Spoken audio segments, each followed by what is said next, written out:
Hello, hi అండి, నమస్తే, welcome to our channel. అందరూ ఎలా ఉన్నారు? బాగున్నారా? నేను కూడా బాగున్నామండి, మీ అందరి దయ వల్ల. ఇవాళ మన వీడియోలో ఈజీ, టేస్టీ అండ్ క్విక్గా అయిపోయే చికెన్ ఫ్రై ఎలా చేయాలో చూద్దామా. ముందుగా చికెన్ని వాష్ చేసుకొని పక్కన పెట్టేసుకోండి. తర్వాత ఆయిల్ స్టవ్ వెలిగించుకొని ఆయిల్ వేసుకొని కాజు ఫ్రై చేసి కొంచెం పక్కన పెట్టుకోండి. వేసుకోవాలంటే వేయండి, లేదంటే లేదు, నేనైతే వేసాను.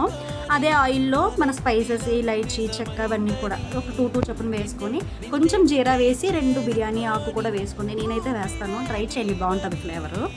అవి కొంచెం వేగిన తర్వాత చిన్నగా కట్ చేసుకున్న ఆనియన్స్ని గోల్డెన్ బ్రౌన్ కలర్ వచ్చేంత వరకు ఫ్రై చేసుకోండి. నేనైతే సాల్ట్ ముందే వేసేస్తాను, మీరు గమనించండి.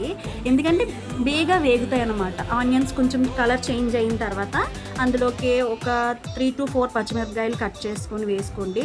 తర్వాత కర్రీ లీవ్స్ అంటే కరివేపాకు కూడా ఇప్పుడే వేసుకుంటే ఫ్లేవర్ అనేది బాగా వస్తుంది అనమాట.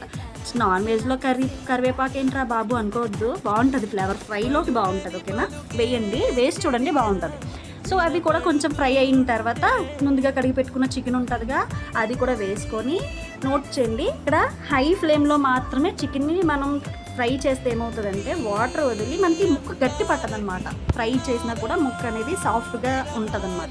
సో హై ఫ్లేమ్లోనే వేపుకోండి. మూత పెట్టుకొని వేగిన తర్వాత మనం ఇందులో ఎక్స్ట్రా వాటర్ ఏం వాడము. చికెన్లో వచ్చిన వాటర్తో మాత్రమే అదంతా ఫ్రై అయ్యేలాగా కొంచెం మూత పెట్టుకొని కలుపుకుంటూ వేగించండి.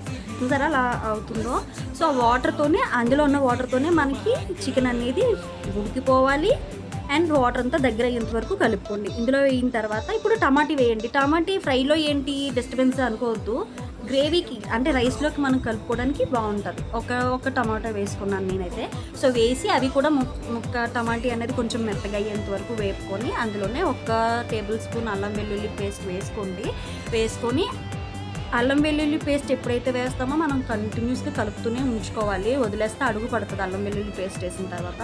సో అల్లం వెల్లుల్లి పేస్ట్ వేసిన తర్వాత కూడా బాగా ఫ్రై చేసేసుకొని దగ్గరికి అయిన తర్వాత ఇందులోనే ఒక 1.5 టేబుల్ స్పూన్ వచ్చేసి కారము, ఇంట్లో ప్రిపేర్ చేసిన మసాలా అంటే ధనియా పొడి, జీరా పొడి విడివిడిగా కాకుండా నేను అన్నీ కలిపి ఒకసారి ఫ్రై చేసేస్తాను. అదొక మసాలా పౌడర్ వేసుకోండి.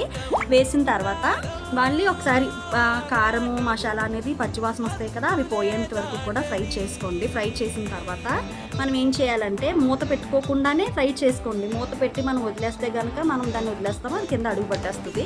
సో మూత పెట్టుకోకుండా దగ్గరుండి అలా కొంచెం ఫ్రై చేస్తూ ఉంటే మనకి ఫ్రై అయిపోతుంది అన్నమాట. మనం ఎంత బాగా ఫ్రై చేసుకుంటామో రెసిపీ అనేది అంత టేస్టీగా వస్తుంది. హై ఫ్లేమ్లో పెట్టి వేయించండి. తర్వాత ముందుగా ఫ్రై చేసుకొని పక్కన పెట్టుకున్న కాజు ఉంది కదా, అది కూడా ఇప్పుడు యాడ్ చేసేసుకొని కలుపుకుంటూనే ఉండాలి. 5 నిమిషాల వరకు అలా కలుపుకుంటే చూసారా ఆయిల్ ఎలా తేలుతుందో.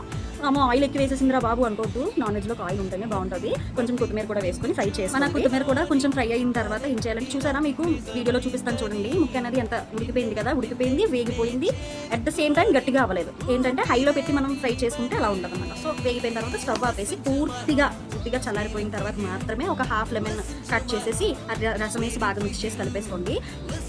మనం వేసిన లెమన్ జ్యూస్ అనేది కర్రీ అంతా కూడా బాగా స్ప్రెడ్ అయ్యేలాగా బాగా మిక్స్ చేసేసుకొని సర్వ్ చేసేసుకోవడమే. ఇలా మనం చేసుకున్న ఫ్రై అనేది వేడివేడిగా అన్నంలోకి కలుపుకుంటుంటే అబ్బా చాలా బాగుందండి. నిజంగా చెప్పడం కాదు, మీరు కూడా ట్రై చేయండి. నిజంగా ఖచ్చితంగా బాగా కుదురుతుంది, మీకు కూడా అందరికీ నచ్చుతుంది. సో మీరు కూడా ట్రై చేసి ఎలా కుదిరిందో నాకు చెప్పడం మర్చిపోద్దు. బాయ్.